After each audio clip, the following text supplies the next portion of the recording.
हाय दोस्तों, मैं हूँ सत्येंद्र कुमार और आशा करता हूँ कि आप भी अच्छे व स्वस्थ होंगे। दोस्तों, आज मैं आपके लिए लेकर आया हूँ हिंदी का प्रैक्टिस सेट नंबर 7। इस प्रैक्टिस सेट में आगामी परीक्षा को देखते देखते हुए क्वेश्चन लिए गए हैं। बस आप वीडियो के लास्ट तक बने रहिए। चलिए दोस्तों, आप वीडियो को स्टार्ट करते हैं। हमें कमेंट बॉक्स में लिखकर जरूर बताना कि आपने कितने क्वेश्चन सही किए और कितने गलत किए, जिससे आपके स्व मूल्यांकन का पता चल सके। नीचे कुछ शब्द दिए गए हैं जिसमें प्रयुक्त उपसर्ग चुनकर लिखिए।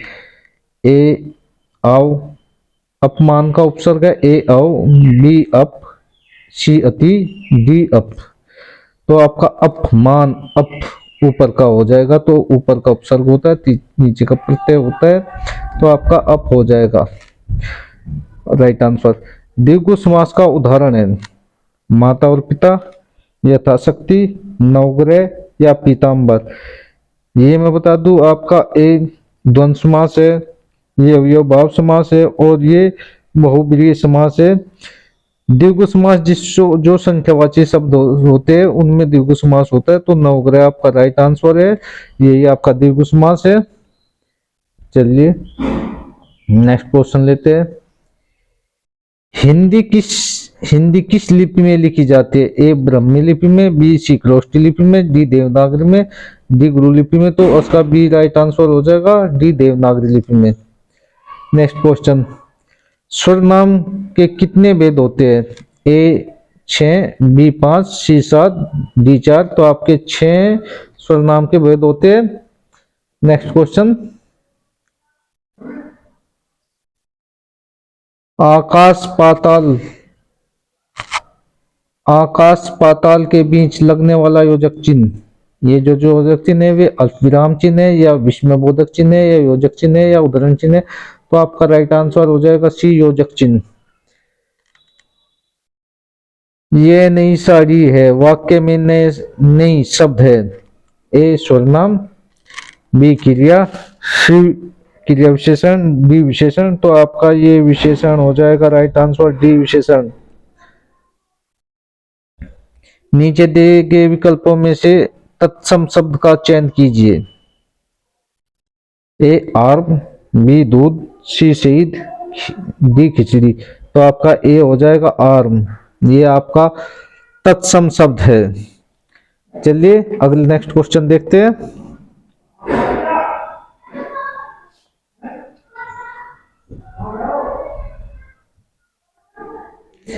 नीचे दिए गए विकल्पों में से तद्भव शब्द का चयन कीजिए। ए बैंक, बी अमीर, सी अग्नि। मैंने आपको एक तत्सम तद्भव पर एक वीडियो बनाई है जो आप मेरे प्लेलिस्ट में जाकर देख सकते हैं, जिसमें चंद्र बिंदी लगी हो तो पक्का आपका तद्भव होगा। तो आपका राइट आंसर डी हो जाएगा। नेक्स्ट क्वेश्चन, निम्नलिखित में से कौन सा शब्द सूर्य का पर्यायवाची नहीं है? दिनकर सूर्य का पर्यायवाची है, रवि सूर्य का पर्यायवाची है, अंशुमाली सूर्य का पर्यायवाची, डी जामनी रात का पर्यायवाची है। तो आपका राइट आंसर डी हो जाएगा, मनोरथ।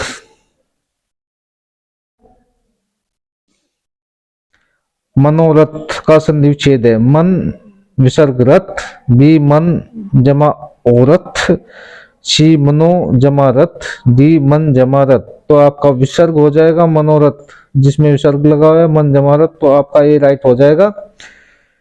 अगला नेक्स्ट क्वेश्चन, विद्यार्थी उदाहरण है। बी वृद्धि संधि का, बी गुण संधि का, सी व्यंजन संधि का, डी स्वर संधि का। तो आपको मैं संधि पहचानने के लिए बता दूं, वृद्धि संधि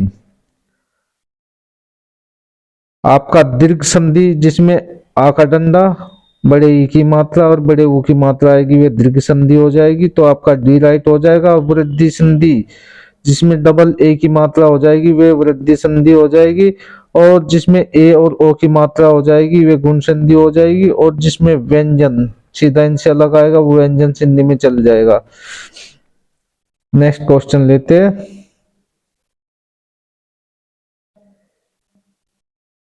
बिल्ली छत से कूद पड़ी।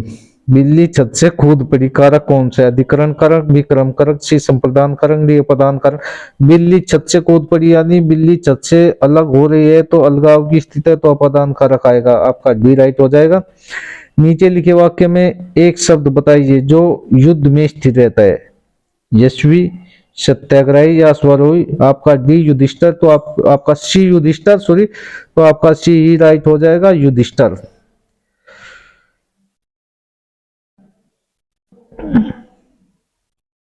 श्याम धीरे धीरे चलता है। धीरे धीरे शब्द है क्रिया, क्रिया विशेषण या विशेषण, तो आपका बी राइट हो जाएगा, क्रिया विशेषण। धीरे धीरे चलता है, आपका बी राइट आंसर हो जाएगा, क्रिया विशेषण। निम्नलिखित शब्दों में वर्तनी के अनुसार शब्द का चयन कीजिए। ए अनुषंगिक, बी अनुषंगिक, सी अनुषंगिक, डी अनुषंगिक। तो आपका ए अनुषंगिक, पेट पटासे वाला आपका राइट हो जाएगा, ये आपका राइट है। नेक्स्ट क्वेश्चन लेते हैं। कुछ शब्द दिए गए हैं, प्रत्येक शब्द में प्रयुक्त प्रत्यय विकल्पों से चुनिए। घुमक्कड़, ओडा, बी अक्कड़, सी आक, डी ऊ। तो आपका पियक्कड़, अक्कड़ यानी बी राइट आंसर हो जाएगा। नेक्स्ट, निम्नलिखित में से कौन सा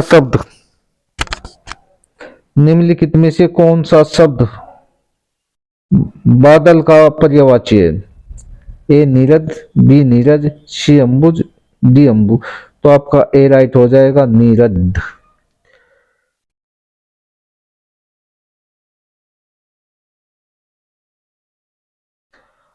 ओहो, आप कहाँ गए वाक्य में ओहो शब्द है। ए संज्ञा, बी सर्वनाम, सी अवयव, तो डी विशेषण। ओहो, ओहो आपने ओहो पूछा तो ओहो आपका अवयव हो जाएगा सी, आप तो सर्वनाम है, ठीक। तो आपका सी राइट आंसर हो जाएगा। नेक्स्ट क्वेश्चन, निम्नलिखित में से पुल्लिंग शब्द कौन सा। ए नदी, बी पानी, सी इलायची, डी प्यास। तो बताइए कौन सा होगा। तो बी पानी आपका राइट आंसर हो जाएगा। चलिए नेक्स्ट क्वेश्चन लेते हैं।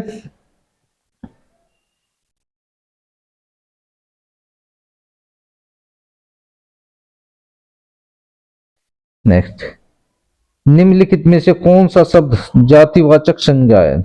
ए जवान, जातिवाचक संज्ञा नहीं है। ए जवान, ए जवान, बी सुंदर, सी मनुष्य, डी बालक।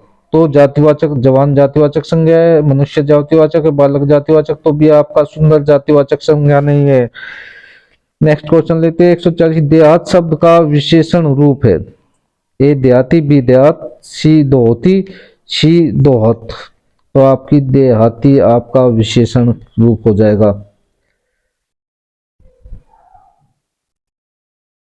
अच्छा, उसने कटोरा भर दूध पिया, वाक्य में अवयव शब्द है।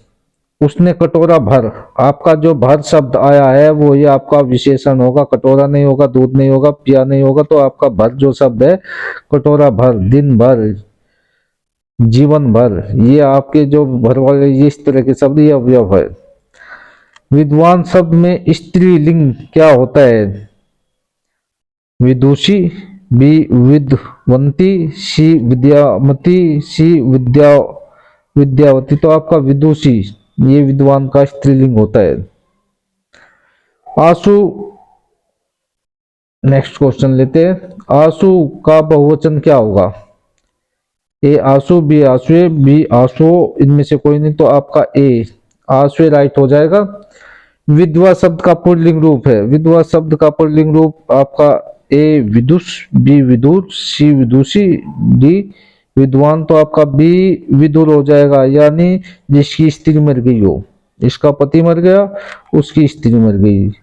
विधवा जिसका पुरुष मर गया हो, और विदुर जिसकी पत्नी मर गई हो।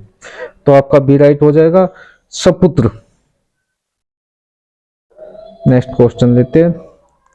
सुपुत्र, सुपुत्र, पुत्र सहित, श्रेष्ठ पुत्र, पुत्र, सी पुत्र या पुत्र सहित। आपका डी राइट हो जाएगा, पुत्र सहित और श्रेष्ठ पुत्र। वैश्यन, वैश्यन, वसन और वैश्यन। ए बुरी वस्त्र, बुरी आदत, बी बुरी आदत वस्त्र, सी वस्त्र आदत, डी मात्र, मात्रा या शरीर। तो आपका ए वस्त्र और बुरी आदत, वसन माने वस्त्र होते हैं और वैश्य माने बुरी आदत होती है। डी, शुद्ध वाक्य का चयन कीजिए। एक वह एक महिला विद्वान थी, बी वह एक विदुषी महिला थी, सी एक विदुषी महिला थी, वह एक विद्वान महिला थी। तो आपका राइट हो जाएगा बी विदुषी में, वह एक विदुषी महिला थी। विदुष माने विद्वान होता है। नेक्स्ट क्वेश्चन लीजिए।